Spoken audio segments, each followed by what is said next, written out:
Welcome to Truth, Money, and Freedom. Today is Friday, August 23rd, 2019. Hey, and before I say anything else, I want to say thank you to everyone and anyone who sent prayers or even money to Ellie 1978. We put out a video last night. She's in a strange situation where she was in the process of moving from one house to another house, and something strange happened where that house ended up being promised to two people, and so she did not get into that house. So, but at any rate, a very strange, unusual situation. She had no idea we were doing a video for her last night. So when she actually saw it on her feed come through from Truth, Money, and Freedom, she was surprised and very pleased. I haven't talked to her today yet. I'll either be texting or talking to her today to see how they're doing out there. But I just want to say from the bottom of my heart, thank you very much for any and all who have helped. God bless you. Thank you so much. Okay, now getting to the crux of the matter today. I should be at work today, and I'm not showered yet, and I'm not at work because my well pump went out. So I have a little bit of time to do video for you guys because I'm still waiting for the well folks to arrive. Take a look at our well here, see what they can do. Okay, so I want to talk about what's going on in the markets because I am deeply amused by what's going on in the markets. First story, and I'll link everything below, gang, like I always do. First story, global markets on the edge ahead of Powell's speech. Let's see, the 2s and the 10s dip out of inversion. Well, of course they are. That's the last sign that the Fed always looks for, for a big recession coming. And they are doing everything they can to prevent that inversion from being permanent. And permanent, I mean sticking, for a long period of time. And they're spending a lot of money doing it, I'm sure. So at any rate, the mainstream media, and I'll go here to this story, the mainstream media is desperately trying to get us to believe that the reason why the stock market is all wonky, the bond market is all wonky, is because of trade tensions with China. That is simply not the case.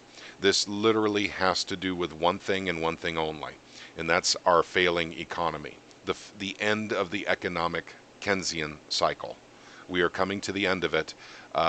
So this is what happens at the end. Now, they'll always have a reason or an excuse. Thank God it's not actually a hot war, because right now it's a currency war between us and China. Don't let the mainstream media confuse you. This is not a trade war. This is a currency war. China represents a very grave threat to the dominance of the dollar. And this is a fact. I am not joking about this. So, we pray that we don't get into a hot war with China over Hong Kong or Taiwan or anything else, because they're literally, their currency is starting to become extremely dominant through the Belt and Silk Road. They are making inroads everywhere, gang. And America helped them do it. We helped them get to this level of dominance through greed. I saw it. I saw the entire episode rolling out over a period of decades. I saw it my whole life. And now China's about ready to literally start exercising their economic muscle. And the United States is very angry about it because the dollar is losing dominance because of it. We give up manufacturing, and we give them worthless, paper money in exchange for goods. Eventually they will catch on and say, no, thank you. Incidentally, I don't have a web page for it now. Like I said, everything here will be linked down below. But Japan is now the #1 holder of U.S. bonds for a foreign entity. China's selling off. So China does not hold the most amount of our debt now for a single foreign nation. It's Japan now. But don't let the stock market's activity, in fact, let's go there right now. Let me do a refresh. Don't let the stock market activity, all this red today, let you think it has something to do with the trade war with China. And by the way, there is no trade war with China. The trade war is over. It escalated to a currency war. And that's where we're at right now, gang, I promise you. It doesn't matter what Trump says. It doesn't matter what Powell says. It doesn't matter what captains of industry say right now. This is, honest to God, a currency war. The dollar against the yuan. And the scary part is those usually end up, when you're talking about currency wars, they usually end up in real wars. So we pray it does not come to that. But the down activity in the Dow is really because everyone wants to know if Jerome Powell, whatever his name is going to drop 25 more basis points off our interest rates in September. That's what this is about, gang. And they're scared he's not going to do it because the minutes just came out from their last meeting saying that the 25 basis point cut was a mid-cycle one-off. It's just a one-off. They're not going to do it again. So the market's upset that there's a possibility that there's going to be no more interest rate cuts. We'll see. I suspect there's going to be cuts in September and in December. If they don't cut in September, I think this market will the Dow will probably go down some 2,000 or 3,000 points if they do not cut next month. That's how serious this is for the market. It's all about cheap, easy money now, gang. That's what it's all about. So, but that's where the markets are at. But look what it does to gold and silver. Let's go to a one-day chart so we can see the more dramatic rise. 14.95 at 7 o'clock this morning. And it's now 15.25. So gold has gone up 30 bucks today. 30 bucks. Let's look what silver's done. Okay, let's see. 8 o'clock this 17.08. It's now at 17.40.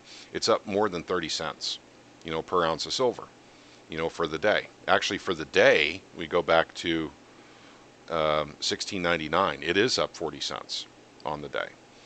So, but I'm going to equate something for you here real quick, and that's the run to safety. Look at the 10-year yield here, gang.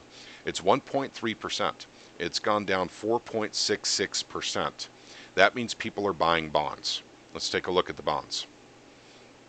Okay, yesterday, the 30-year was at 2.1. Now it's 2.05. Yesterday, the 10-year was at 1.61. Now it's down to 1.53. The 5-year was at 1.49. Now it's at 1.41, and then 1.94 to 1.90 before it disappears. I don't know why it does that. So people are going into safety right now. So safety is gold and silver and bonds, right? But let's take a look at something else really interesting. Cryptocurrencies. Oh, stop throwing eggs. Stop it. Look at them. They're going up today. And I just want to, because every time I see the bond yields going down, in other words, people going into bonds, it seems like cryptos go up on those days.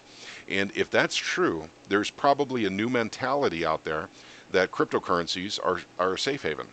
Now, I'm not saying that I think that is the case yet, but it may be the case. We'll have to watch this as things unfold over time.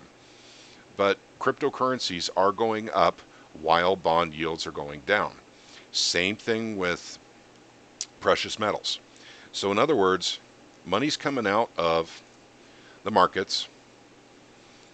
Okay, while it's coming out of the indices, it's going into bonds, into precious metals. And by the way, this is paper precious metals, and I get that, so I understand that. Still associated with physical gold and silver, though, unfortunately.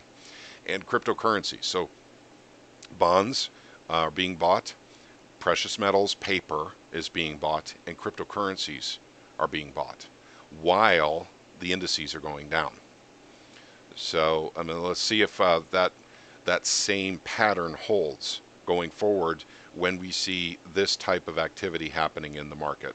There's no guarantee that I'm correct on my assessment, but I am starting to think that people are starting to think that cryptos are a safe haven to get out of a fiat currency and get into something, an asset that is of, for instance, undervalued assets. So, but at any rate, that's kind of what I wanted to share with you guys today. And honest to God, I'm kind of pleased. I didn't think I'd get a video done for you guys today, but like I said, we got to have water, so I'm going to go ahead and hang out here until we have some water going on. But keep your eyes on the prize. The cryptocurrencies going up, precious metals going up. So the two undervalued assets I talk about all the time. But at the same time, we see this too often. It could just flip flop, literally before the day's over.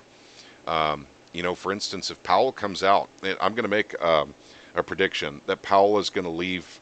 He's not going to say we're lowering interest rates in September, but he will say something like this: we reserve the right to use all the tools we have available to us and use them as we deem appropriate. What does that mean?